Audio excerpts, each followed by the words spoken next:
Tuesday night. It's my fight show. I'm Mika Frankel. We are live YouTube, Facebook, Instagram, across the Cage Minds social media. Cage Minds underscore CSN is how you keep up with us across a multitude of social medias. The YouTube, the Facebook, it's Cage Minds, Combat, Sports News. Last week, an absolutely freaking massive show we did ahead of Christmas. Hope you guys all had a wonderful holiday. Can't thank everybody enough for last week. And wouldn't you know it, a bit of a Christmas hangover, we'll call it, as booking this week. I'm not going to name names, but I done tried a lot of things. And this week we will have unbeaten boxing prospect Yoruba Morue Jr. joining us live. I say live because I think I figured out how to do my first pre-tapes in plural. Nico Tapia, Johnny Tapia Jr., both going to be joining us here, My Fight Show, January 9th, both making their pro debuts. Borke Brawl, coincidentally, the same card Yoruba Morue Jr. is going to be on. And a little bit ago, we threw out a little effort to Cody East, also going to be part of the card. Want to see if he is available this evening to jump on, talk a little bit about his return to gloved boxing. We know that Cody had been highly active, BKB, MMA, and boxing last year. Borke Brawl, Canasas nightclub, a VIP event that's way up East Central here in Albuquerque, New Mexico. I cannot believe it. You're going to see John McDessie versus Felipe Flip Chavez on the card. That is, man, such a highlight for me. That one is going to be an absolute banger. Nico Tapia takes on Ace the One, and Johnny Tapia Jr. is getting Swayed the Plug God. These are influencer fights. We got our first local fight night of the year scheduled for January 9th. All these guys were originally expected to fight April 12th, long time ago. Remember that event that we were hoping to get, the influencer crossover series at the Pit? So a long time coming for the Tapia brothers. Here a little bit later tonight, we will play those interviews. Tomorrow, Pro Wrestling After Hours will be up here on the website. We recap World's End. John Moxley absolutely own the night this weekend. There's Wrestle Kingdom 20. Tanahashi retires. He's facing Okada for one last time, and Takeshita takes on Tsuji. You get a unification bout, New Japan Pro Wrestling. Yes, we talk about pro wrestling every so often here. Jump on over to Pro Wrestling After Hours. We'll have that available, cageminds.com. Tomorrow we're talking about all that good stuff to take a trip around just the sports and entertainment world even more vastly with me. We do that every Saturday. Mike Adams 2.0. That's ESPN Radio, Albuquerque 1017, The Team. Definitely check that out. Got a shout out to the beard is looking good today, and we're looking good because of Barbers Are Us, the Beard Balm. It's available at barbergabesfades.net. That's where you go to book your haircut. They're at 100 Coors Boulevard, Lobo Plaza, Suite 107 here in Albuquerque, New Mexico. The shop with the old school heart, the new school innovation. Book online. Walk-ins are also welcome, but you don't want to wait around forever. Even though there was no UFC this past weekend, that doesn't mean we were fully void of MMA action. There was MMA action. Of course, there was MMA action. The O2 in the Czech Republic hosted Octagon 81, and in a stunning upset in the main event, Wolf Array, the Irishman, journeyman, A Cage Warriors and Bellator vet pulls off a stunning upset, a first round knockout victory to retain one of his two world titles, the light heavyweight and heavyweight champion of Octagon. Takes down Martin Bunde. Bunde 7-1 in the UFC before the promotion decided to not re-sign him, and he has stopped in a minute and 40 seconds. A caught kick, a big left hand. Bunde gets stuck on the fence. Fleury opens up its speed over power. It's mixing up levels. It's attacking at multiple points. Hooks, leg kicks going to the body. All of a sudden, Bunde crumbles, the ground and pound, and Fleury into the winner's circle. Stunning upset. You also had Zumaglalov, who also had a cup of coffee in the UFC. Really nothing spectacular. But since leaving the promotion and having to find himself, he has done just that. It's a 5th win in a row. It's a 3rd round doctor stoppage of David Dvorak, putting his first defense on the board of that Octagon flyweight title. A huge victory. My Fight Show, we are live most Tuesday nights across the Cage Minds social media. Transition to another promotion that's been making a lot of waves recently, Real American Freestyle Wrestling. You can watch that on the Fox Nation app. They have just been keeping busy every UFC talent that Dana White has not had the ability to. That includes the announcement that Armin Saryukian will be putting on the singlet. He's going to be taking on Lance Palmer. That's going to be happening here in January at RAF5, and RAF6 has been announced for Tempe, Arizona, because Henry Cejudo has signed with the promotion and is going to be returning to his wrestling ways. The Olympic gold medalist, the 2-division UFC champion, absolutely massive name. You already think that Yoel Romero, Colby Covington, Luke Rockhold, Bilal Muhammad, Joaquin Buckley, Holly Holm, the amount of UFC star-studded that have donned the singlet and have taken to the mat has validated this promotion in a huge way that I don't know if people saw coming. You knew that this was going to be a Real Woods, a Jordan Oliver, Steve Mako coming back out of retirement. We knew that true wrestlers were going to have a huge opportunity and we're going to make full advantage of this platform. But what's interesting is the way that Eric Bischoff and company have communicated to the UFC that this won't hurt their business, while enhancing their own business and really able to piggyback off that stardom, off the star power, and get a built-in fan base. Nothing bad about what they're doing. It's really shrewd and I just say a little bit unexpected, but hey, I kind of like it. You're getting those UFC fighters to stay active. They love to box, wrestle, grapple.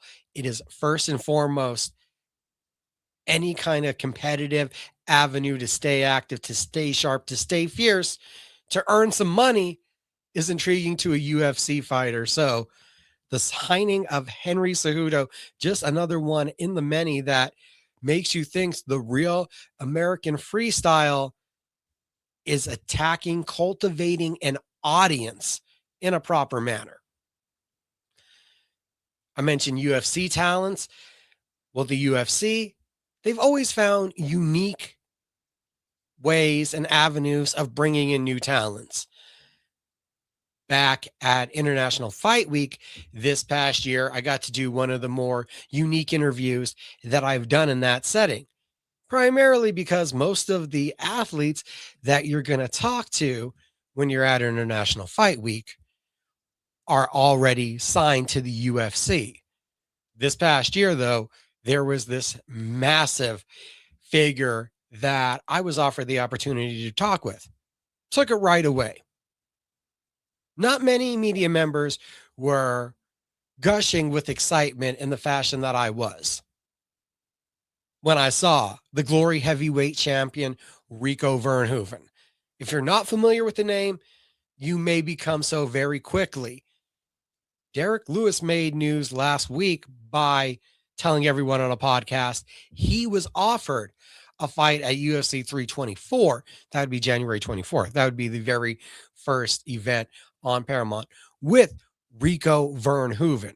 Rico turned that one down.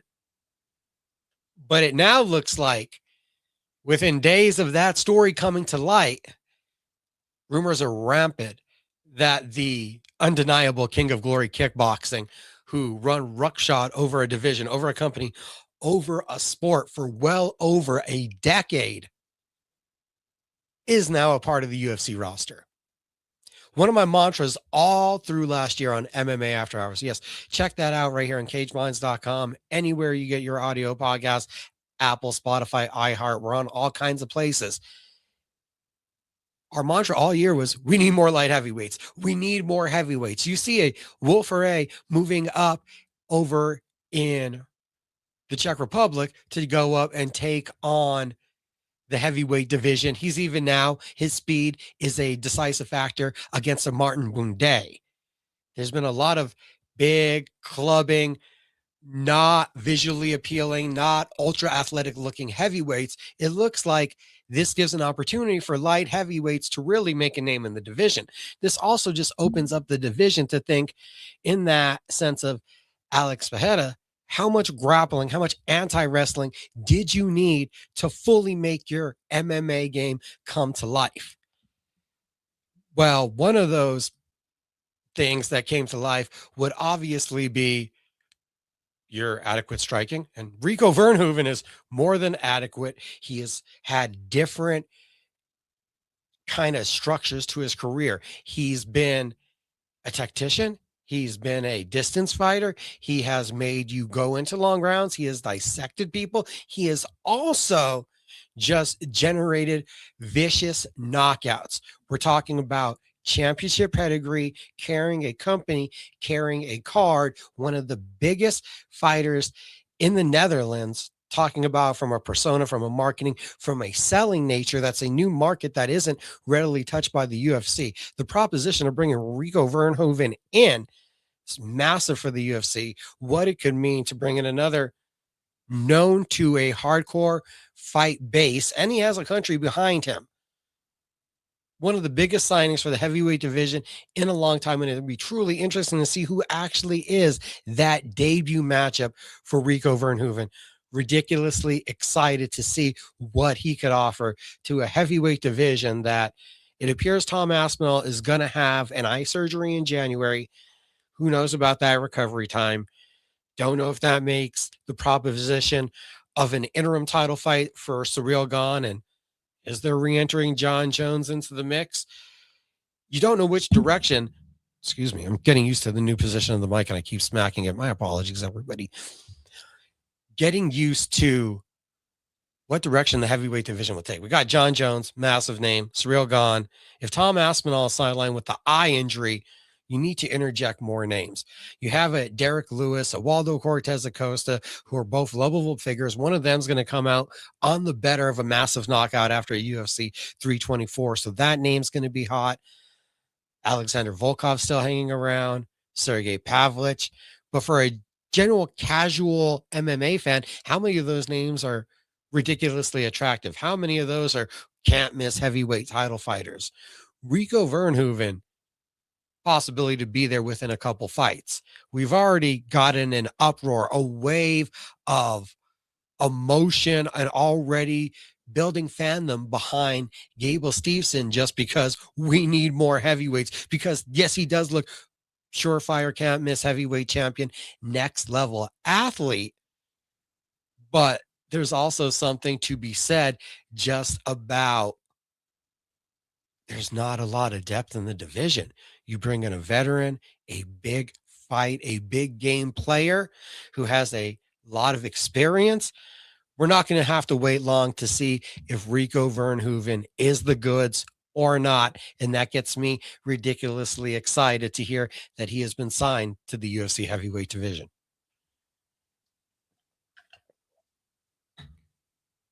Robbie Ray images to capture your next event or special occasion. My man does beautiful work with the camera. Freezing time to make your moment last forever, getting that video so that you can rewatch that special moment. Robbie Ray Images been working with him forever. Bare knuckle, the genre exploding globally. I start to see across my social media another promotion pop up here, another promotion pop up there, a couple highlights. It's very intriguing stuff. It's very intriguing stuff what bare knuckle boxing is doing. We had the transition last year from BYB to BKB. That was the merging together with the BKB traditional in the UK. The global perspective of BKB coming into view one more time as they have announced the acquisition of Bad to the Bone, one of the more prominent UK promotions. Owner Stephen Hanks will stay on and serve as the UK COO and matchmaker. Most intriguing things that BKB has done really since they signed Alberto Blas. That was a huge one, getting a free agent, former BKFC unbeaten world champion to jump ship. We know it wasn't an amicable split, but that was absolutely massive for BKB. And then from that move, they started building infrastructurally. They're adding COOs. They're adding new officers here and there. I think they're putting together the right minds. You have to have the foundation right before you can build a skyscraper, before you can truly try to compete in the world of combat sports. And I'm intrigued with all of those acquisitions, signings, with the people that they are putting in place to make the best matchups, to make the best fights, and to try to make their promotion as big as possibly can be. Now, on top of that, there's also the announcement, their first event, January 9th, exclusively on Bally's Sports Arena. It's Bally's Fight Night, Biloxi, Mississippi. Monica Medina versus Monica Franco. Martin Brown versus Bobby Taylor. Quite a few BKFC names. If you're familiar with that promotion, like Bobby Taylor, they're going to be seeing on the card, like Monica Franco. So it's intriguing to see these names that I wondered when we were going to see them back in the squared circle in the ring, and to see them now in the trigon. More the merrier. Love the sport. Want to see the fighters be kept active and make use of the time that they have, because as we're seeing Howard Davis with the surprise retirement, you don't know how hard it is to be in this fight game. So I'm glad to see some of these fighters get to be active. Will they want to be? BKB 50 Evolution, January 31st has been announced. This one's going to be at the James L. Knight Center in Miami. And this is going to start to generate ratings. I feel like this is an appropriate and a correct measure from BKB, loading up these cards with championship bouts.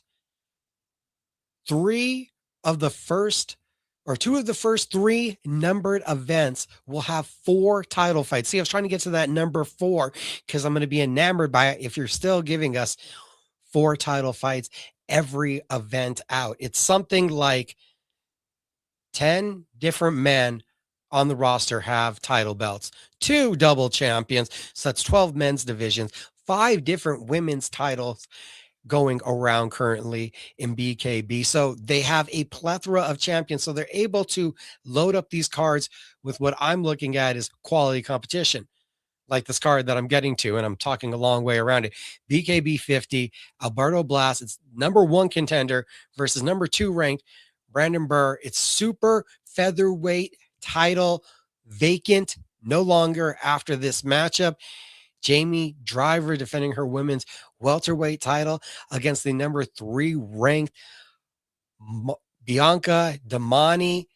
You get Javon Wright, who I've had the opportunity to talk to, defending his welterweight title against the number one contender, Dan Gittins. Number one ranked Cici Yulia, and number two, Nelsie Torres, are going to go for the women's vacant super flyweight title. So you're already getting 4 title fights there. Blast, an absolute beast. Wright returning to his natural weight class. Jamie Driver, one of the biggest punchers in the 147-pound range that you're going to find for women. Absolute dynamite of a card.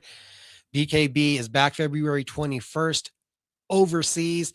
It's the Indigo at the O2 in London, where the Bridger weight title is on the line. Champion Marco Martinjuk defends against the former heavyweight champion Ike Villanueva. That one is going to be explosive. I wouldn't see that one getting out of the second round. And we already told you guys last week, but to reiterate it one more time, the promotion will be debuting in Mashantucket, Connecticut, Foxwoods Resort in March 28th. Harry Gigliotti, Estevan Paratia, super lightweight title. Cub Hawkins versus UFC vet Jesse Ronson. That's light heavyweight championship bout. Yeah, and Pierre Rodriguez, Ash Williams, featherweight title fight, and Alex Wilson, Julian Fernandez, super cruiserweight. As we get closer, we will have a more in-depth preview and breakdown of all that coming action, but just wanted to keep you, the hardcores, the fans, alert about what's going on. Getting through the first 25 minutes or so of the show, coming up at 6:30. Yoruba Morue Jr. going to be joining us a little bit after him. We will be playing the interviews that I did earlier. Nico Tapia, Johnny Tapia Jr. We're going to get into the Borke Brawl, the first boxing event, the first combat sports event in Albuquerque of the new year, keeping it local on this episode after last week, diving into the bare knuckle. And believe me, with BKFC's first event, January 7th, with the BKB first event next week already. Yeah, we're going to be previewing some fights pretty quickly here. It feels like we are so far away from the return of the UFC. But don't worry, with the new year coming, that means already next week, MMA After Hours will be bringing you our 2025 year in review, yearly awards. Who wants awards from us? We're going to just kind of look back and talk about every little incremental knockout, amazing moment, huge fight that happened throughout the year, because you know the UFC produced a bunch of just absolutely massive moments.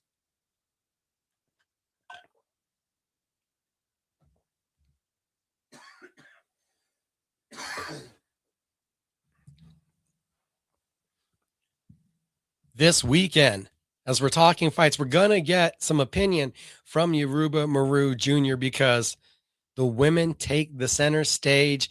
MVP promotions. Yes, the best thing that Jake Paul does, put on women's boxing. They take center stage once again this week. And we know that, again, as we talk about our local audience here in Albuquerque, New Mexico, absolutely massive card when you think about the Han versus home fight. This is, as Stephanie has put it, taking on her idol. MVP promotions, biggest promoters of women's boxing that we have. Absolutely massive card. Press conferences going on earlier today. There were open workouts. That home Han fight, your co-main event, WBA World Lightweight Championship on the line. It is 10 3-minute rounds. Amanda Serrano, Rena Tellez in the main event. You also have Australia's favorite Ebony Bridges back in the ring. Crystal Rosada versus Tania Walters. The women take center stage on the main card on DAZN at 6 p.m. Eastern. You got prelims live on DAZN free on the MVP YouTube starting at like noon. An absolutely massive card full of local Puerto Rican talent. It's been a long time since Holly Holm was in a world title boxing match. So you guys got to think about it's not like a George Foreman who totally went into retirement, came a preacher, went away, and came back up a bunch of weight classes. But to think about how women's boxing has progressed since Holly Holm was at her pinnacle of the sport, and to think that she has positioned herself back to a world title fight after just a side quest. It's like you're playing a video game and all of a sudden a decade long side quest to become a two sport world champion just pops out of nowhere. And Holly Holm went and conquered that in spectacular fashion. You look at an adjustment here or there, and quite possibly you put that title defense on the board against Misha Tate, and you don't know where the momentum hits from there. Stephanie Hahn, inspired by Holly as a young lady. She's an officer, a mother, a civil servant, a tremendous backstory, the biggest fight of her career. And you look at the main event, who the winner could end up matching up with. There's a lot at stake in this one. I'm going to ask Yoruba Morue Jr. about it in just a moment. As soon as he is ready, though, we are going to get the man of, I need to ask him what the official nickname is because I think we're at 5, maybe 6 by now. Easy money, though, a big year in 2025 as we finally saw him become a professional boxer. Let's bring him in right now. Yo, what it do, Mika? What's up, little Rue? How many different nicknames are we actually going by? That was the first question. Oh man, I've been having so many nicknames since I was a kid. Even my real name, man, I got like from my family, I got 3, 4 different nicknames. So like in boxing, outside of boxing, I just got many nicknames. But I'm the man of many. Is there one that you prefer the most? Um, Not really, but it's not a nickname. Well, I guess it is. Just Rue. Just call me Rue. Just call you Rue. Well, we call you 2-0 right now. Also, how's that feel? It feels good. Good little start so far in my young professional career. Many more to come. So can't wait. It was off to a quick start. You get the first win. And then it seems like before I know it, I'm getting a call. Micah is taking a second fight.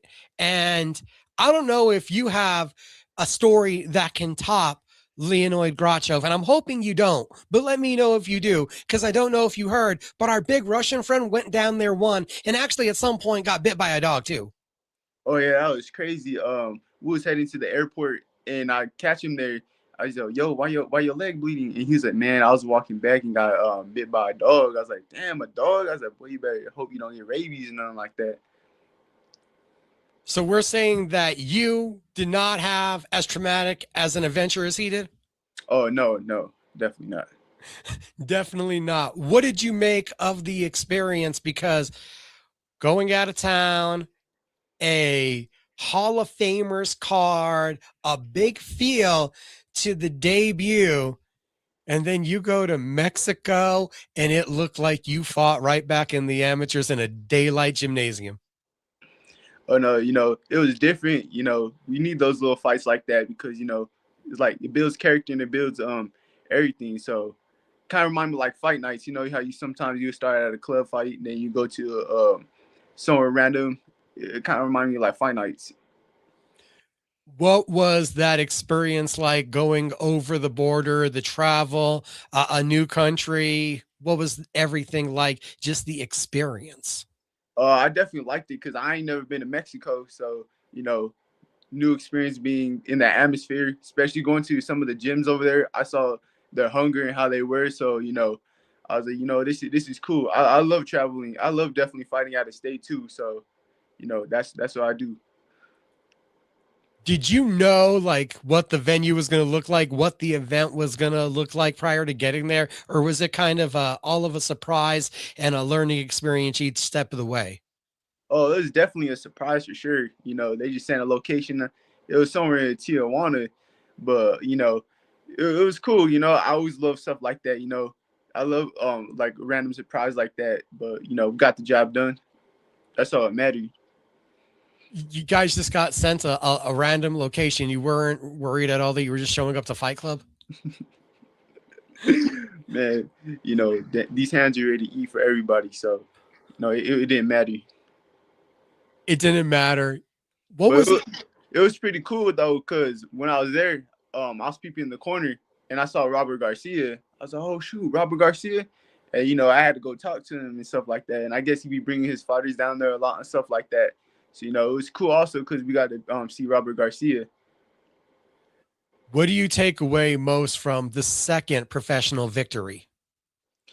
Um, I'll definitely say that you know how I got better for sure. Especially now. Oh man, yo, I can't wait for y'all to see my next performance for sure. Because you know we've been cooking in the lab.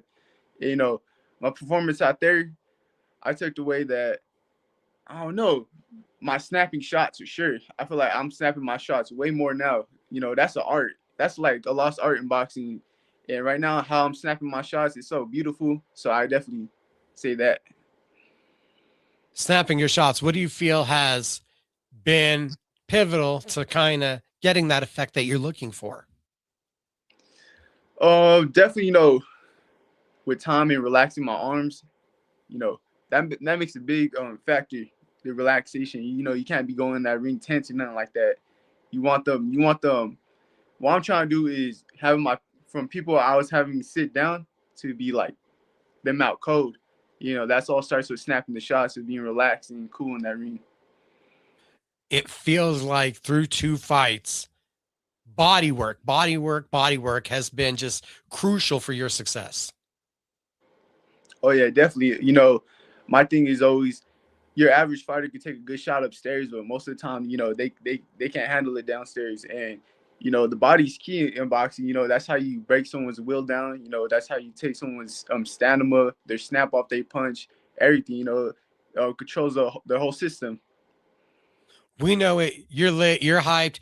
You get out of that ring 2-0, easy work. What did you think when you were getting out of that ring? What's the thought process about the performance and where you were going from there? Mm, I don't know, really. You know, it just all happened so quick, really. So it just caught me by surprise. 2-0, 2-0 happens in like a blink of an eye. Like you said, Yeah. it's so quick. It took so long for you to become a pro, and you post two victories so fast. And then you guys just like hit the emergency brake. There's like that emergency balloon that comes out, and we're waiting for the right opportunity. How did you feel when the reins are pulled back? Because I don't know what you're thinking, but I'm assuming 2-0 unscathed. You're like, where's number three? Oh yeah, for sure. That's what I'm saying. Like it caught me so quick because I'm still thinking about like, damn, I was in the amateurs not too long ago. You know, I was over here competing at the highest level in the amateurs with the homies and stuff like that. Now I'm ready 2-0 pro, looking for my third fight. I'm like, damn, this is crazy. Like everything happened so fast. You know, now New Year's coming. You know, big things for sure gonna happen, and you know, I can't wait for that one to come.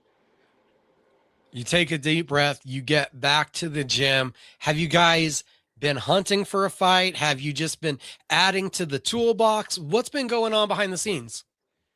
Sure, you know, we're definitely trying to stay busy. So after my last fight in Mexico, we took a little break, just a little one, but you know, we're right off the rip. We're trying to look for another fight.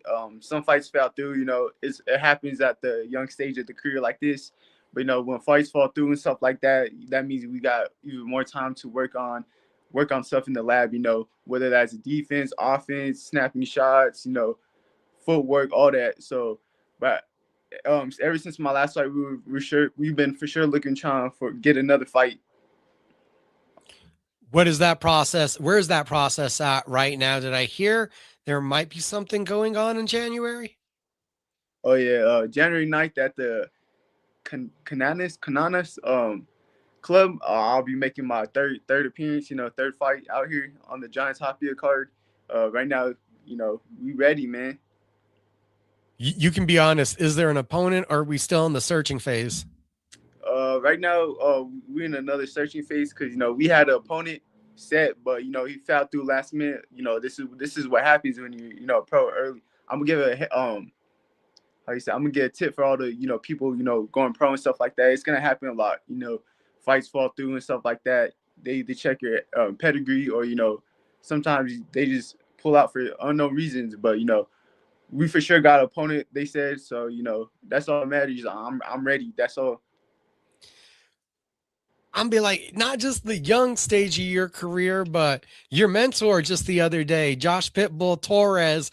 I walk up to him at weigh-ins and his face is fuller than I've ever seen with a scale near it. I'm like, what done happened? He's like, oh, I'm up 2 weight classes to keep my fight because of a change in opponent and an opponent having weight issues. So how much you just kind of brace yourself to get ready to take these moments in stride, because it's hard at any point of the game to know that the fights are for sure going to come through. Oh yeah, like I said, it's part of the game. But when stuff like this happens, you just gotta adapt. Lucky for me, I have had such a high amateur pedigree. I've seen so many styles. The experience kicks in. So whether it's a boxer, brawler, any type like that, that's when the experience, my part of the experience kicks in, and takes me to that victorious stage. How do you find the balance in the process of not over investing emotionally and though still taking a possible fight seriously, even though you're like, man, I've had 3 call outs, you know what I mean? It sucks like that, but that's why in boxing, you gotta be mentally strong. A lot of people ain't mentally strong or mentally prepared for all these things. Anything can happen in the camp or outside the camp. So whether it's fighters falling out and stuff like that, you just got to be prepared at all times. What do you think helped you forge that mental strength? I kind of look at it like when I was in the amateurs, I know the day before, like they drilled the bracket, or the day before I fought, I didn't know who I was gonna fight until that day or whatever. So that kind of helped me mentally prepare because like I said, in the amateurs, you didn't know who you're fighting the next day until that day of the fight. So it shouldn't be like that in the pros, but stuff happens. Stuff can happen. This is an interesting opportunity for you. It's literally like up the road from your house. I'm sure you've had runs further than it is away from where you live. Oh yeah, for sure. At first I thought it was Canvas. I was like, "Where's that?" And then they said, "Nah, Canonis." I was like, "Where's that too?" I ain't know what that was. And they're like, "That's up the street from me." I said, "For real?" Next, the other day, I ain't gonna lie, I went to go take a drive by, and I was like, "Oh, that's the spawn fighting there." I was like, "Damn, yeah, I low key run farther than that spot." So it's right there in the neighborhood for you. And it has this VIP influencer kind of setting that's being put together for the event. How does that make you feel? Like, what does that do for you? Thinking about the opportunities, the possible eyeballs. I saw some of the guys have like 90,000 followers that are going to be on this card. It's fire, especially being on a top tier card, a top tier promotion card, because Giant Tapia was one of my favorite fighters of all time. Especially people don't know, as a little guy, I came out that gym and stuff like that. He's actually the reason why I'm a southpaw. So being able to have my third fight there is a blessing for sure. Shout out Teresa Tapia, shout out my manager Jacob Macer helping me get onto this card. It's cool seeing her kids on there making their pro debut, started their young career and stuff like that. So it's a great opportunity for me for sure. Did you really just do that? You like started to tell a story and like just gave us the best part and then ran away from the rest of, oh, I'm a southpaw because of Johnny Tapia. Let me continue what I was saying. Now, if you'd like to go back and have story time with Rue, we'd all really like to hear it right now, bro. It's just simple. I started off right-handed. I'm naturally right-handed, and stuff like that. That's why one of my best punches is my hook and stuff like that. My right hook. And he was like, as a young kid, he said, if you want to go farther, you want to be a world champion and stuff like that, you gonna switch southpaw. you could go farther because you know how it is. Lefties are very rare and stuff like that. So you know, after that, he told me that I stuck with it. You know, man, I was, you know what, he a legend for a reason. He's in the Hall of Fame. You know, so I took all the way up, man. So now I'm a southpaw, full southpaw. How awkward was that at the young age when you first started boxing to immediately go goofy foot then? Oh man, it was definitely awkward. You know, took time, but you know, I got it down to the science now for sure. Is there anything else now that you go southpaw that you switch up that you utilize the left hand for then, or is it just boxing?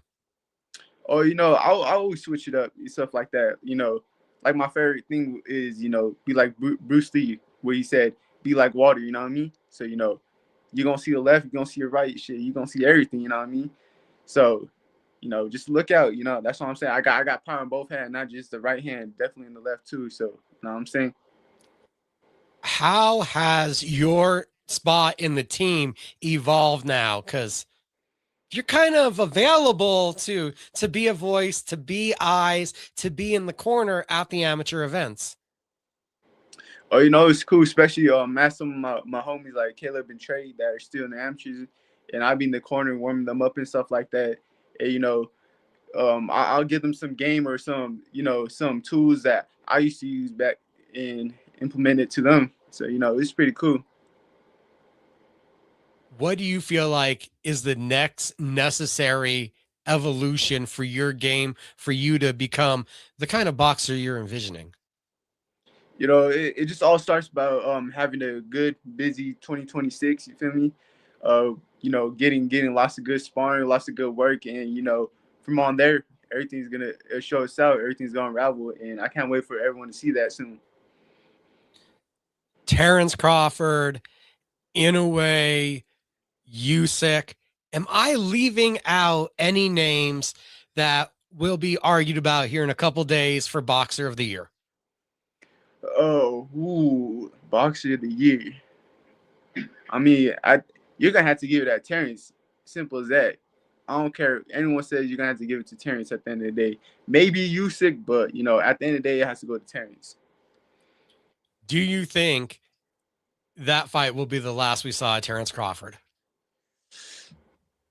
I have a little slight ability that I think he's a definitely due for one more. But you know, at the end of the day, what else could he accomplish? He pretty much did everything people say he couldn't do, and he did it. You know what I mean? Like he's definitely up there for the pound for pound greatest. You know, that man a beast. I am already over the top excited when I saw the announcement. Shakur Stevenson versus Teofimo Lopez. What do you make of that fight we're getting here, I believe, at the end of January? Oh man, I ain't gonna lie. That's like I ain't gonna lie. That a dream matchup, a dream fight that you know I always wanted to see. You know, I feel like if you're a betting person, you have a safer bet to put on Shakur. But me, I'm a huge fan of Tio. I'm gonna rock with Tio because I feel like he just shows up for the bigger fights and stuff like that. But you know, Shakur is just such a defensive, sharp mastermind. You know, he's just so defensively sound. His jab, his technique, so flawless. But Tio, you know, you just can't count him out. You know, even though he has a loss on his record, that doesn't define him. You know what I mean? He always shows up for the big fights. He's just as athletic. He got power, speed, combinations, defense. You know, he got the whole package as well. So I'm definitely gonna rock with Tio on that one. Do you think Tio can make Shakur fight? Like, he's boxed. We've seen him box. This man ain't had to be in a fight yet, though. Yeah, I ain't gonna lie. I feel like if Shakur tries to come out like how he fought Zepeda, he gonna lose for sure. But you know, that was his game plan for Zepeda. But I don't know how he's gonna come out this fight. But you know, Tio better, you know, start learning how to take away from that jab or counter off that jab because you know Shakur's defense and jab that alone gonna win him the fight. We just had seasons beatings from Legacy Boxing Promotion. I know you and your pops, you guys are always around the scene. Were you guys in attendance? No, no, no, no. You know, my sister came in town, so I was hanging out with family. You know, I haven't seen her in a minute, so I was hanging out with my family that day. So I didn't get to see catch up or see anything. Okay, so we'll skip over that one. We'll understand family's important. I hope Shariah, baby, husband, they're all doing well. You guys will world about Yeah. You're out there and you're progressing and everything that you're doing. Are you starting to take into account of how you form the brand? Oh yeah, for sure. Um, slowly learning, getting into branding myself better and stuff like that. I definitely got to break out the phase of getting more used to being on camera and stuff like that. It all just takes time now. I'm definitely getting better and stuff at that. January 9th. That's a quick start to the year. Getting you right back to action. It's giving you a lot of runway, and we don't want to get too far ahead, but is there a number that you guys have kind of set your sights on hoping to get in this year? Oh yeah, definitely. Hopefully, I can get like at least 5 fights this year. I just at the end of the day, I just want to stay busy. You know what I mean? Get busy, get all the fights I can get. Um, all these fights to me is definitely every fight I want to make a statement, and not just a statement. Every fight I want to improve and show that I could do other things besides box or or go forward. I always want to show I have different levels to this stuff, and like I said, of course, I want to make a statement every fight. Especially I'm a young fighter coming up. I definitely got to separate myself from everyone and show them why I'm different at the weight class I'm at. Does it feel like you're fighting different now from how you were in the pros? Or I mean in the amateurs, excuse me, you're a pro now. Oh yeah, definitely. Shout out to my coach Emmanuel Naya. He's definitely like I was talking before, and my pops too. Coach Emmanuel Naya, he's been helping me with snapping my shots. And like I told you before, I feel like that's a lost art, because sometimes you'll see people go in that ring, they'll just throw 1,000 punches and stuff like that. But in boxing, they call it a sweet science for a reason. You feel me? So like you could throw them 1,000 punches, whatever. But if I snap a good two, you might be asleep the whole time. You know what I mean? Because before, I feel like I was rushing my work a little bit too much. I was just touching, scoring. But it's the pros now. It's the hurt business. We ain't trying to check jaws. We trying to put them to sleep. We don't get paid for overtime. So I for sure definitely think I fight way different compared to the amateurs. Have you felt that in intensity where for years you fought every weekend, but you kind of fought the same people, you got used to it. Now you're going in there and there's another grown adult, like you're trying to take food off my plate. Do you feel that intensity difference? A little bit, yeah. I'll just say a little bit just for the fact that at the tournaments that you see different fighters, different skills, especially at the elite level. Like what I did before I went pro, I wanted to go to elite level. People who don't know what elite is you're 18 fighting people all the way to probably like 40 years old. And my first a couple elite fights, I fought people who were in their 30s and stuff like that. So when me going there with another grown man and stuff like that, ain't no big difference. Especially I always spar a bunch of grown men and stuff like that. Don't get me wrong, they wanted more, but I always show them there's levels to this, and I just wanted just as more as they do. This weekend, MVP Promotions, absolutely big card. We know the Southwest will be paying attention to it. What do you make of the Han versus home fight? Oh, that's gonna be a great fight too. I ain't gonna lie, I was hoping it would have been like maybe out here or El Paso, because that would have been a big fight to be out here or El Paso. But yeah, that's good. That's gonna be a good fight. But if I could lean to someone on that fight, I'll probably edge it to Stephanie Han. I like how she fights, especially Louis Burke. I'm a big fan of him. He's a great coach. He helped me in the corner in the past, but that's a great coach to have in the corner for sure. What do you think is that factor that gives her the edge? Um, you know, she's been definitely been more active, and like I said, for a female, she can fight. Like she cannot just like fight, but she has skills behind it and stuff like that. I'm gonna Holly got skills too, but I think she just got more of like a fighter, like just bring it on, let's go. But Han got more of them skills behind it. And boxing skills pay the bills. What makes a great holiday in your opinion? A great holiday. Yeah, we're coming off Christmas, Uh, getting into New Year's. definitely hanging out with fam, eating good food, chilling and stuff like that. Hanging out with the homies, but definitely good food. athletes, every combat athlete, we love food, so definitely food. What, if you have you even thought of, is there a New Year's resolution? Um, definitely make a statement in every fight. One of my things, get more busy this year, and yeah, that's just mostly get busy. That's one of my New Year's resolutions is to get busy. Better work. And better work. Oh yeah. Shout out for that one. Better work. Definitely want to go out and get more top-notch work, or more world champions, more people who could show me a different level. Okay, because I know that your dad's like right there. We need him to get in to give us his assessment of the Han home fight also. Too late, bro. I'm on from the background. You know what I mean? I'm from the background. I just got out of work. Bro just popped up out nowhere, bro. My bad. I thought not camera ready. I thought y'all doing a podcast. I thought you guys were just like rapping on the phone talking. My bad. We're on live, and he doesn't want to be a part of it. Like he didn't know we were on live. Mm-hmm. Yeah, I didn't know. Look, I'm gonna put my face in, say what's up. I just walked in with was getting the grapefruit and heard y'all talking. The holiday grapefruit. But what? I'm gonna tell you from the background. So sorry, my face ain't there. Holly versus Stephanie Holland is a really great fight. It's a 50-50 fight. Holly's gonna move around. Stephanie's gonna cut the ring off. Stephanie's been more. I think she's accumulated to more of the newer style of the female boxing.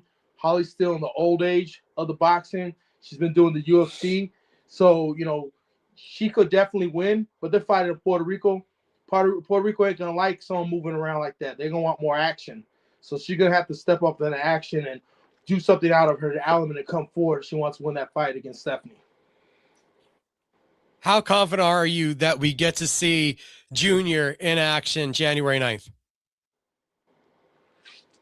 It got a little bit quiet. I'm gonna tell you this: we've been through so many opponents right now that I'm hoping we find somebody. We might have to find somebody off Central and get them licensed at the last minute. You know what I mean? Just to be able to get a fight going. But I think Jacob could get it done. I believe that Teresa and her team got the pull to make it happen. They put him on the flyer today, finally on there. So I believe that now that he's on the flyer, that he probably has a fight, because I don't think they'll put him on the flyer if he didn't have a fight. Because we got a lot of people that are going to buy tickets and stuff like that. And I don't want my guys buying tickets if they're not going to be able to see him fight. Yoruba Morue Jr., we know it. We've seen it. We've seen the skills developing. We've seen the journey that you're taking, but you have to self-promote. So why are you a prospect to watch? Definitely. I'm not just because I'm a southpaw. I'll say I'm a explosive southpaw. Most southpaws don't be getting knockouts and stuff like that. Knockouts sell. And either sport, whether you're in UFC or boxing, knockouts sell. And that's what I go for all the time. I go to make a statement. So either I'm gonna make you quit in that corner, I'm gonna stop you, or your coach is gonna throw in that towel. So when people watch me, for sure, look out for exciting puncher that's a southpaw that can hit with either hand, that is defensively sound, that got skills, that got dog, got everything, the full package. So people who's all tuning in from my young career, thank you for tuning in and keep supporting, because 2026 we definitely gonna have a big year, and we're gonna stay busy. Yoruba Morue Jr., I gotta thank you for the time tonight, man. Oh no, thank you. Peace. Peace. All right, Micah. There went the Morues. Yoruba Morue Jr., one of the top prospects that we have in boxing coming out of the state of New Mexico. The first two performances, absolutely devastating, building up that anticipation. It's been a couple months. I'm intrigued to see what tools he's added to the chest. Nico Tapia, Johnny Tapia Jr., both coming up in just a moment. Going to play those interviews. Both of them, their official pro debuts, also at the Borque Brawl. It's a VIP experience. Give us about 60 seconds, real quick break, and then we'll be back with those interviews.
My Fight Show now welcomes in Nico Tapia, January 9th.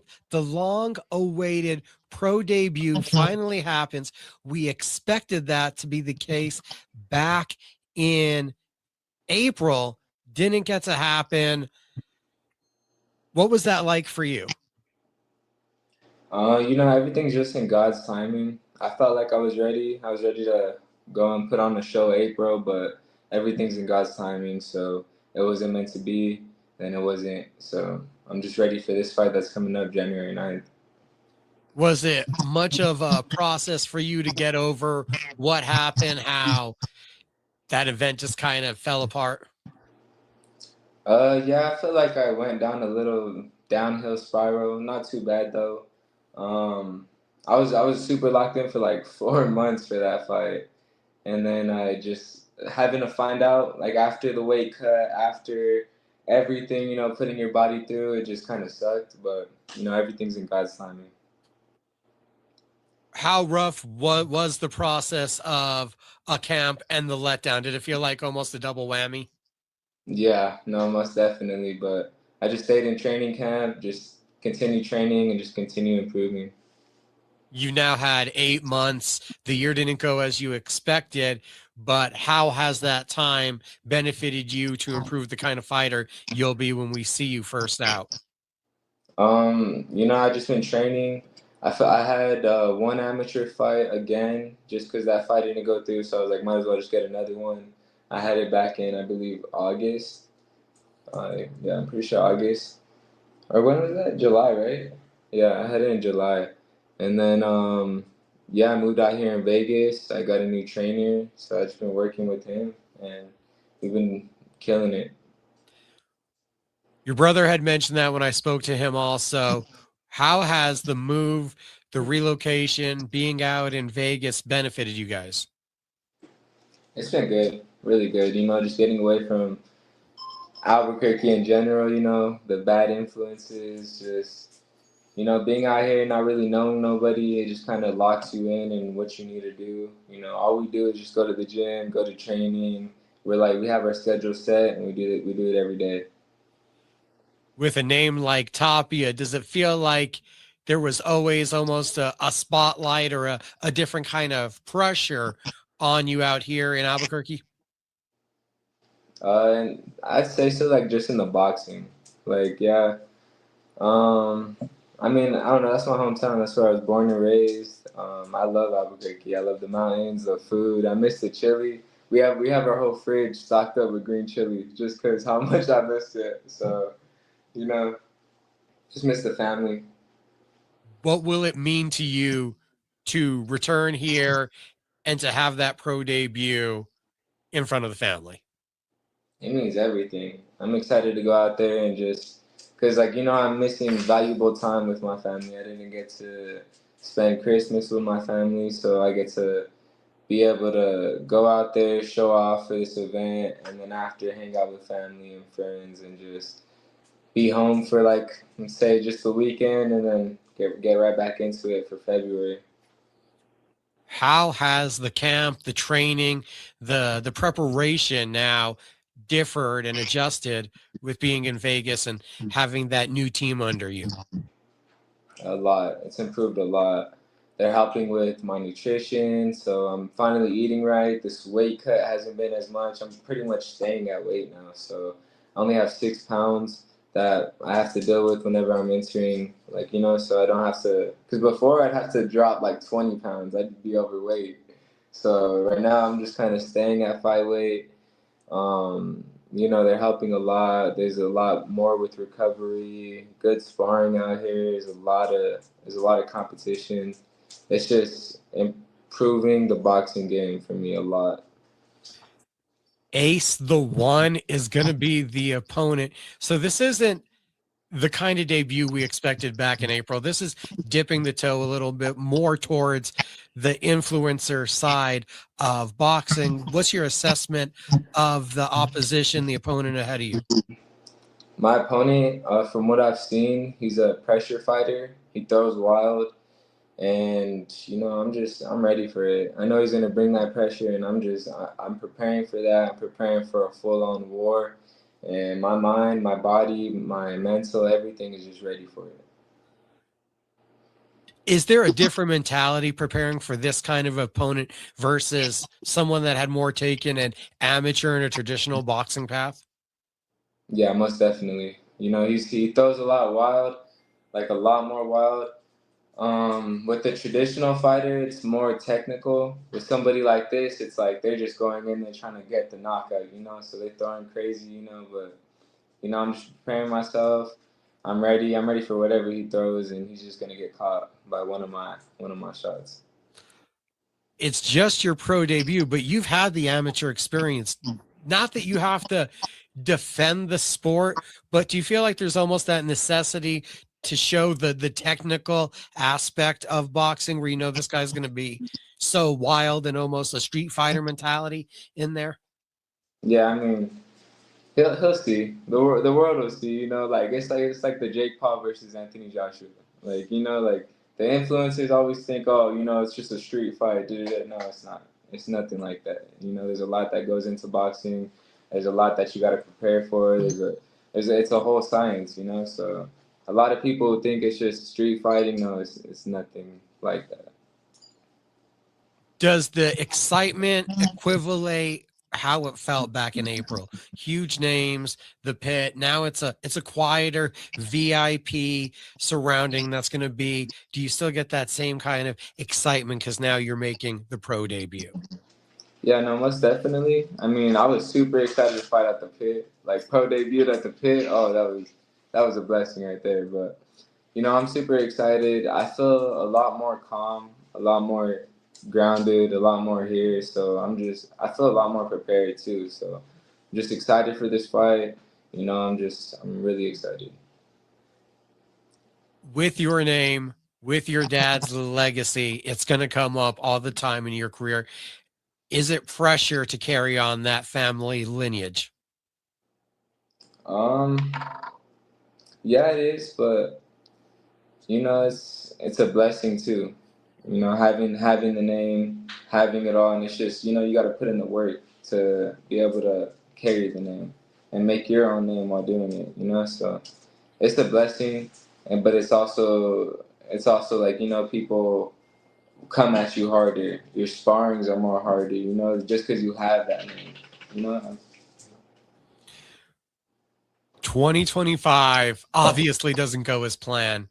2026, you get to start the pro journey right away. What do the immediate goals look like for this first year as a pro? I want to be consistent. I want fights back to back. I just want to stay in training. My whole mindset right now is just boxing. That's all I do. That's all I think about. So I just want to stay consistent, rack up as much fights as I can this year, and just take over the sport.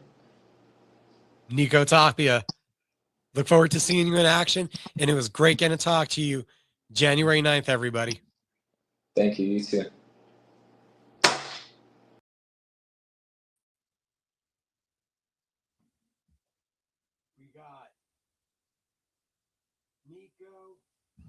We got Nico Tapia out of the way. That interview conducted a little bit earlier today.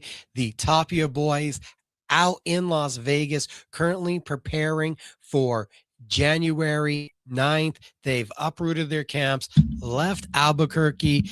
We know that a lot of fighters have done that to bring out their best. A lot of boxers have went out to Vegas for bigger opportunities.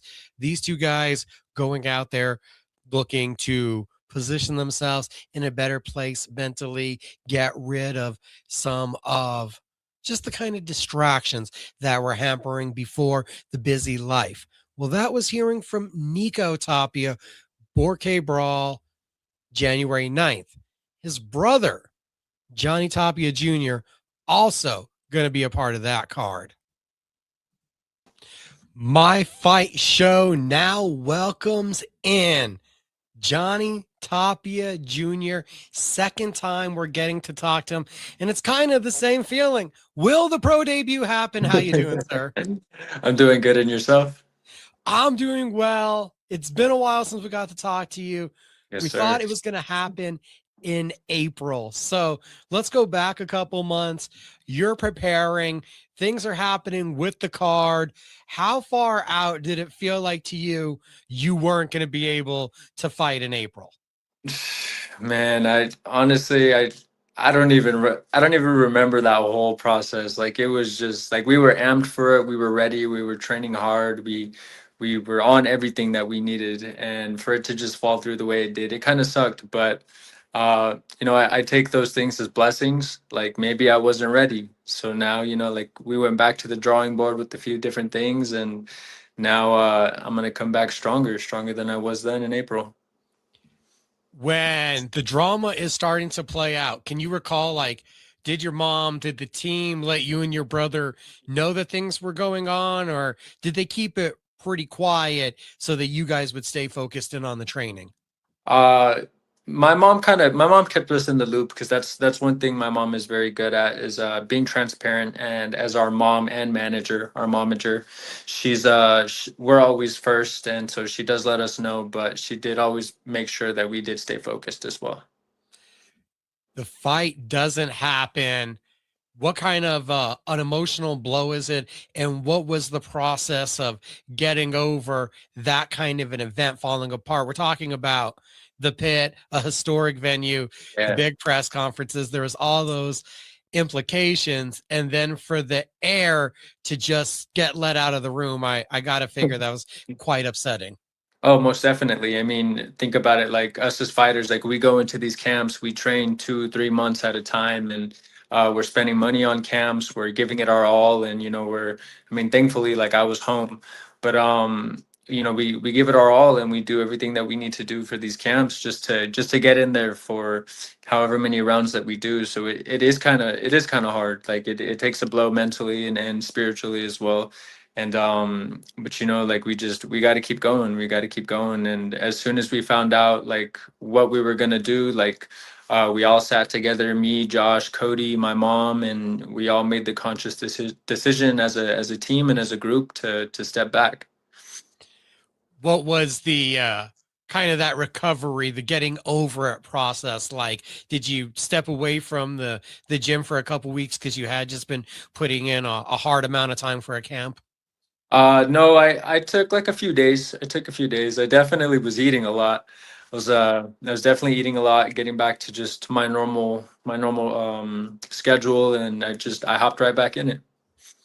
Hop right back in it. So does that mean that there's been a lot of delays, a lot of kind of setbacks? You expected to be a pro during this time, and Yes, sir. now it's 8 more months. So what has that time been like, and how have you been able to build?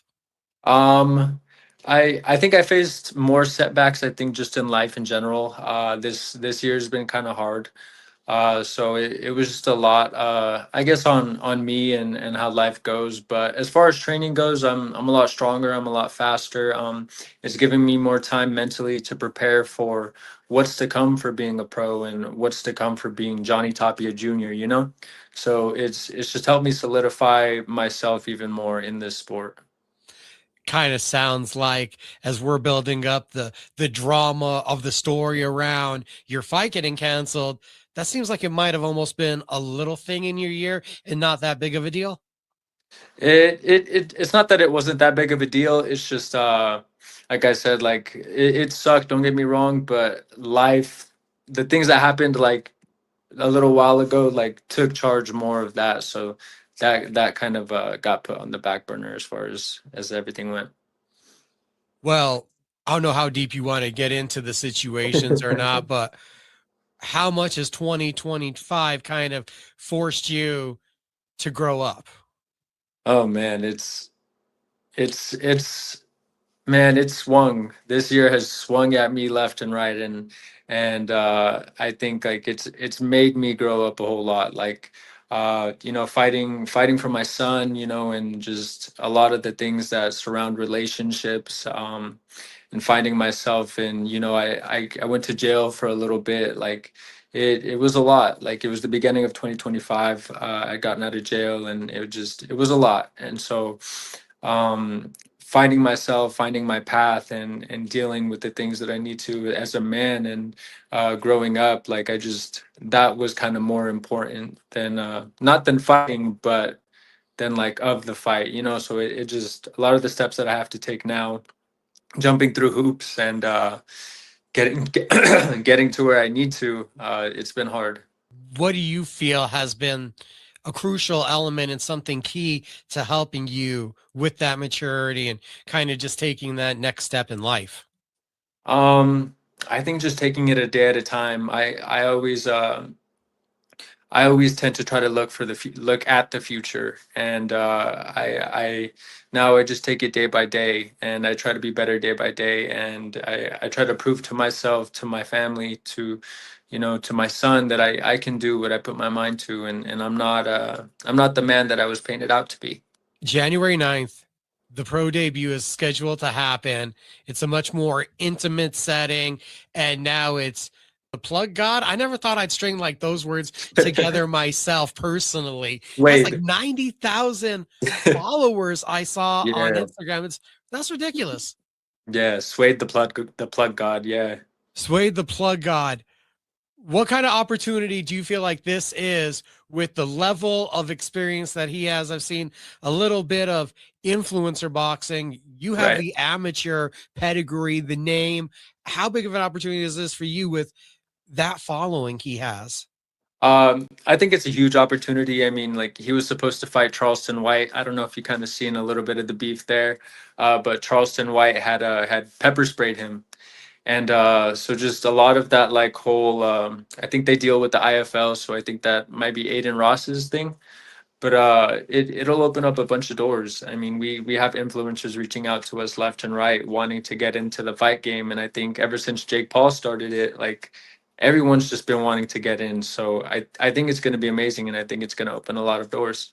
What is your biggest advantage you feel going into this fight? My height, my length, my speed for sure. I've seen a couple videos on Suede, and he's an influencer. He's not really a fighter, so he's a little wild in his punches, and he leans down with his head a lot, I noticed. So definitely, like I said, he's not a fighter, he's more of an influencer, so it's still new to him, very, very new to him. But I commend him because he's getting in there, and he's swinging, so I mean that takes balls from anybody. As a fighter, how are you more prepared now than you would have been had the debut happen back in April? um I think around April, I was still going through like a lot of life struggles. So that it wasn't just the fighting mentality. It was having to get through certain things, and now I'm a lot more clear. I'm definitely a lot more focused than I was, and I'm stronger. I'm in a new environment. I'm here in Vegas. I'm training with great coaches. We have great everything out here. Everything's amazing out here. Johnny Tapia Jr., thank you for the time, sir. Of course, thank you. Johnny Tapia Jr. It was a pleasure getting to talk to him. Got to talk to him for a couple minutes at the pit back when the influencer crossover series Mania 1 was all announced and never happened. Got to catch up with him a little bit more. Think there was a couple topics in that interview we could have expanded on. I don't know if he was really ready to let it out. Also, while I'm playing with these pre-records, I'm not sure how many minutes I have before I kind of need to make a decision on, does something need to be edited? Am I passing through the allotted amount of time? Just to let you guys know if you feel like I pulled up a little short, because even there's a couple questions I think I could have maybe jumped in a little bit more. 2025 coming to an end. 2026 will begin quickly. As we said, January 9th, whether it's BKB, it's this Borke brawl. Combat sports becomes alive right away. Not to mention this weekend, Holm versus Han. Interested to see how the locals feel about that one. Yoruba Morue Jr., they were both, well, slightly split, favoring towards that Han side. If Holly pulls this one off, it's a massive fight. If Stephanie Han pulls it off, it's a massive fight. The winner most likely putting themselves in a position for the next Amanda Serrano fight. That is absolutely massive for the winner. The local scene, we have Pat Holmes. We talked about it last week. Cold War, January 31st. And please believe me, coming up in the next couple weeks, we will have some of the pugilists involved in that card back here. Empire, they have been doing big things in Las Cruces. I heard they have an event coming up soon. February 7th, Alamogordo, you get a Pro-Am MMA event. Thank you to Anthony Hudson for that one. Richard Jennings versus Ricky Maynez main event. That is absolute quality for a regional scene main event. Two absolute barn burners of strikers who will put on an absolute war. You get that one February 7th. We have a whole lot more news coming from the OK Casino. We hear that there's going to be MMA up in that area. We hear that Fight World, could it be Fight World 43, Fight World 44, that will be back in New Mexico on somewhere in March. Can't give you an official date. And there's also rumors that we could go back-to-back days again, Saturday with Fight World and Sunday with Anthony Pettis Fighting Championships. A lot of boxing, a lot of MMA, a lot of pro wrestling. This past weekend, if you weren't there live, you should have been. It was an absolute vibe at the El Rey Theater. It was the last light. It felt like the last light was flickering on a lot of hope for Duke City Championship Wrestling as the tyrant Matthew Robles, his master plan coming together in just villainous fashion. You even had a heel turn that no one could see coming if you weren't there live. The Duke City Championship Wrestling YouTube page will be the place to catch up over the next couple weeks because you're going to want to be live and in attendance for the next event, February 7th. There's UFC, the first fight night of the year from the Apex. Oh, wait, it's on Paramount. You can watch that back. We get live, local, professional wrestling. This one is going to be special as the NWA World Champion and the Tag Team Champions, the Southern Gentlemen. Silas will be here. The Southern Gentlemen will be here. It is a thrill. It is the thrill of tradition.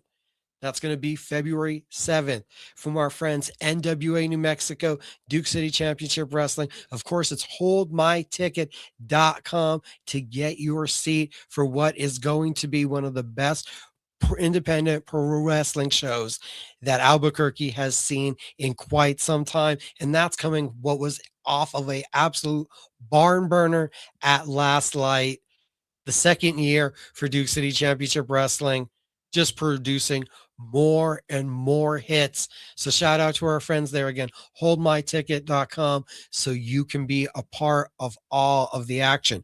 We have reached out to Cody East. We got one more guy locally we think we may be able to get a hold of who's a part of Borke Brawl. We've efforted him. We're seeing if he's going to have the opportunity. Asked the 7:30 was possible. So we're going to see. If not, it might be a quick night here on My Fight Show. Last week, long week, a little bit longer of an episode. We had some extra guests. We were able to make some things happen. Tonight, we might be going just a bit shorter just because we had to get Nico and Johnny Jr. recorded earlier. The amount of pressure that comes with their name, the amount of scrutiny that comes with their name, the amount of scrutiny that has to be recognizable with Johnny Jr. mentioning it. He was in trouble. He has had his own issues he's had to deal with. Teresa Tapia, more than a known background where we're talking about events that have had problems with fighter getting paid, events that have been canceled. Borke Brawl from the Fight Queen, they're promising a VIP event, one of a kind. John McDessie versus Felipe Flip Chavez, MMA pioneer from when I first started covering around here, goes into bare knuckle. He's done some things in bare knuckle that you wouldn't believe. And we're talking about just to get the attention of BKFC. Crazy couple fights in the promotion so far here locally.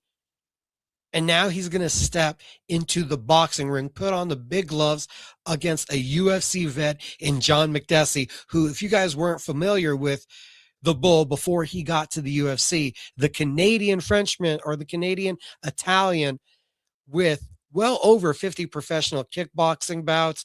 His spinning back fists are dangerous. Thankfully, this is traditional boxing, but this is a high level, very skilled, well-educated striker.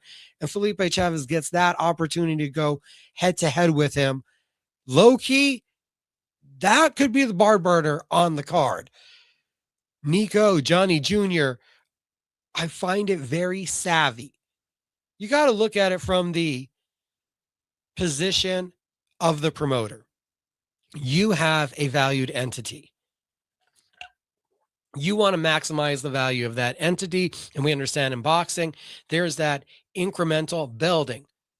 The first fighter that a pro debuter fights is most likely gonna be the least skilled opponent they're ever gonna run into.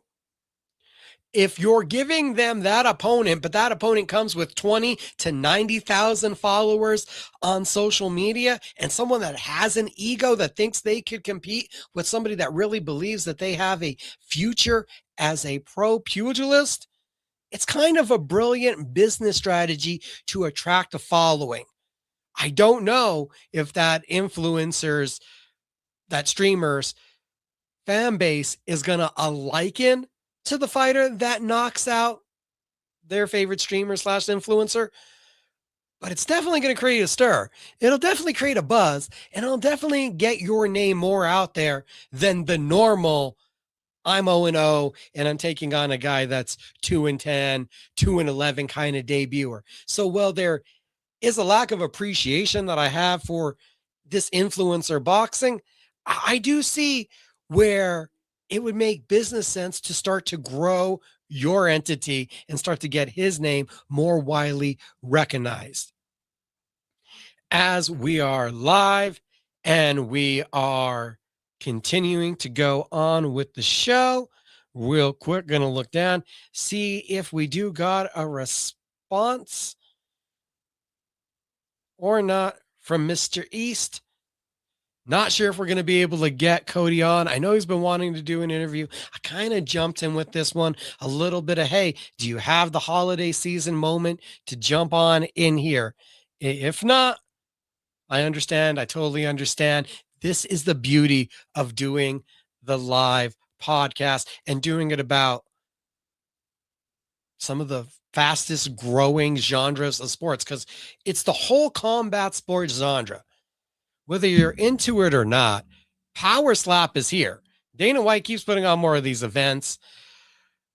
UFC, Brazilian Jiu-Jitsu, they look like they are committed to building more events. We're going to have TKO boxing somewhere in January on the Paramount app. So you know that that's coming. Hopefully, this is serious, that Golden Boy, that Top Rank, some of these promotions will become more readily available than just what we're doing with the Zone, that we're able to bring boxing back to TV. You see on Vice, they're doing huge things. You have the PFL MENA, PFL Under Series events, PFL South Africa, PFL MENA, all being available. Then you're also getting BKB. The opportunities for combat sports, the growing genre. I have family members sending me gifts about pillow fighting championships. You have night fighting. The world of combat sports continues to grow. It's awesome and exciting. Looking forward to what would be an absolutely huge 2026. I mean, we could start putting together what we hope to see. Who could possibly be fighting?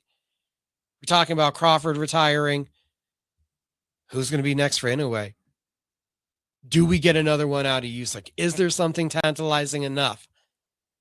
Unfortunately, I'm sure you guys have all seen the news. There were 2 deaths involved with it, and condolences to their families. Anthony Joshua in a horrendous car accident in Nigeria. How does that postpone the plans of what was going to be a Fury Joshua fight that had been long awaited to in the UK? We need to know about the mental and the physical state of Anthony Joshua. That has to be primary to him and his team before he's able to really conceive getting back into action again. Changes the game in a major way. That car accident, unfortunately, again, 2 lives taken. Anthony Joshua, bumps and bruises. He was hospitalized in Nigeria, according to media reports. So you wonder what happens to what could have been one of the biggest boxing matches of next year. I am seeing talks that could the Riyadh season campaign, could they talk Benavidez into staying down away from cruiserweight for one more fight? Could we see him get the better BF fight? It's intriguing. It'd be one of the fights to make right now, as we touched on it with Little Rue. He's in action also January 9th, Borke Brawl. Going to be a special VIP event. Canassus nightclub that is far east end of town on Central. He said, Teofimo Lopez, Shakur Stevenson, that's that fight. That's that fight to get excited about. Already announced, and we're getting it at the end of January. That's that fight. I got to agree with him. I wonder if Shakur's defense is going to be too much. Is he able to get into the mind, play the games, and maybe get Teofimo a bit emotional? The mental has been one of the biggest questions about Lopez. And if you're able to play that psychological warfare, it's going to be interesting to see. We've seen that Andre Ward rub off on Terrence Crawford. How will that mentorship from Crawford to Shakur now progress? And can Shakur take that mantle and run with it as a real meaningful pay-per-view player? And can he be exciting enough for the general audience to want to be invested in what he's doing? I feel like there's a lot of great questions in the boxing world. Heck, first event of the new year, home Han, so split, so intrigued. Can Holly be active enough? Interesting question that Yoruba Morue Jr. prompted us with. Something to keep an eye on. The activity as in a new generation of boxing, and Stephanie has been boxing and been consistent in the sport. I think that has an opportunity to be a very big difference maker in the fight this weekend.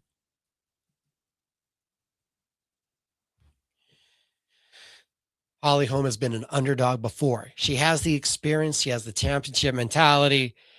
And for somebody in their 40s, she probably has the most cardio of anyone in their 40s that I've ever been around. A big underdog, but always hard to really count out. Pulled off some of the biggest upsets we have ever seen. A question also for everyone watching, for the boxing heads, it's, does Amanda Serrano even hit a speed bump this weekend? Or is this business that is? Is this building up to something bigger for the co-main event? Is just this a perfect storytelling springboard to a bigger, better, really main event style, huge draw? I'm not sure, but that's kind of almost the way that I feel how this one is being built towards. The bare knuckle year in 2026, I'm expecting a huge year. It's kind of been interesting because I felt like BKFC hit a point in 2025 where we were talking about them as the second biggest brand in all of combat sports. All of combat sports. It was UFC, it was BKFC. I don't know if it was the Fighter Summit that 50% of the announcements kind of went array, didn't actually turn out to be the announcements that the promotion was going to go with. I don't know if that soured people on it. I don't know if Mike Perry not wanting anything to do with Dave Mundell. I don't know if the weird Mike Perry fighting lightweights, fighting guys down a weight class hurt it. But it felt like we almost hit a pinnacle where, with Top Rank losing their TV deal, not putting together big fights, it was there for the taking. And for a couple minutes, BKFC was number 2, right below the UFC. I don't think the bottom's fallen out, but Riyadh season, Ring, they've done a lot to put themselves into a better position on the boxing realm to again reestablish themselves in that hierarchy. The PFL has done enough, and slowly but surely, BKB pulling at stones, crawling up this mountain, adding those pieces that I love infrastructurally and a couple champions here and there, grabbing some BKFC fighters who were inactive and on fight by fight contracts. They've added to their roster, they've added to their regime, and it truly does make an interesting landscape. If you're going to give us an American primetime big events, quartets of title fights, that's a huge way to start drawing the audience, putting your best fighters, those foots forward, keeping those guys happy and active. I think that's going to do huge to build the company. And as we said, 17 title fights going around, 17 different titles, 12 different champions currently in BKB. It's intriguing to see the way they're growing the brand, they're growing the roster, they're adding to the matchmakers, they're adding to the opportunities for storylines to be made of competitors and putting the best against the best. BKFC, still, when you're selling out the arena that the Philadelphia 76ers play in, when you're doing that for Knuckle Mania, you can't argue that they are number 1 right now in the space of bare knuckle. It feels like, though, it could be getting more competitive. And either way, it feels like both companies have positioned themselves to, again, fight for that second and third most recognized spot. The PFL going away from the tournaments, giving us just the more marketable fights that fans are going to want, that is definitely a step in the right direction for them. But the overall is who can consistently now deliver and who can consistently give the fans what they want so that we have a definitive number 2 and number 3. You used to understood where Bellator, PFL, One Championship fell in this hierarchy. Most of them have been dissolved, and now bare knuckle is right into that MMA space in a major way. And I think that they are both poised to again grab more attention. Then again, you could tell me if it's just a fringe sport and it had its moment. That could be the fear. That is very possible. Too brutal, too bloody, that you would end up with too short of a career spans from the lacerations, from the handbrakes. But truly right now, with the promotional minds that are leading both companies, I see opportunity for them to catch up to the PFL. You have an opportunity to make that headway and get closer to a golden boy, a top rank just in the combat sports space. There's a lot of opportunity in 2026. What will the PFL do? How many people will really become invested in their brand? It's the last year for the PFL to make an influence. This is their last year with an ESPN contract. Does everything in their catalog end up moving to Vice if it falls apart? Does ESPN still want to be in the MMA realm? There are so many amazing questions. There's so much intrigue. Power Slap, UFC BJJ. Who knows what they'll come up with next? I'm super excited for a huge 2026. You want to look good because you're feeling good to start the new year? BarberGabeFades.net to book your appointment. Walk-ins are always welcome. That's 100. Let me get the address to tell you guys right. 100 Coors Boulevard, Northwest Lobo Plaza. It's Suite 107. If you're going online to book, check out the Beard Balm.